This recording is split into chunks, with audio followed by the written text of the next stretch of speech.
in college about close to a decade ago, I was extremely alienated. I had a drug problem, mainly crystal meth and other party drugs, and I went down a bizarre rabbit hole of online pornography, and I developed a sex fetish. Very embarrassing to say, but it's the truth. That's all right. And I went to go see a therapist who specialized in sex issues, and she told me that I was really a woman and that she and I had the same brain, and that basically all my problems in life were because I was actually a woman in a man's body. Even though I had severe drug problems, I had mood disorders and other, issues. I looked terrible when I went to go see this woman. I was underweight.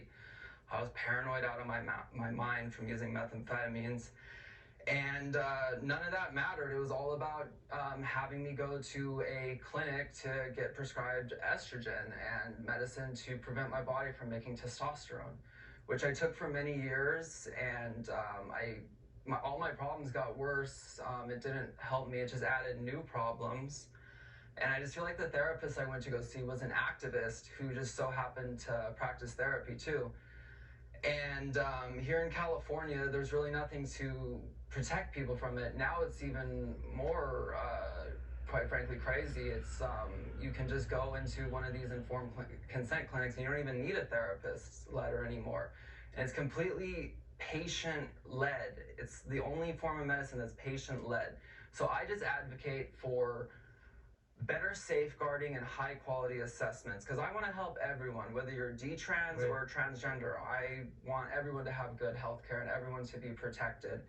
And as it is now, detransitioning, I just feel like I'm collateral damage for a movement that I'm not even part of. They completely ignore me and they don't want to hear these stories, but my story is real, my pain is real, and yeah, it's a real thing. But I just thank God every single day of my life that I never had any plastic surgery.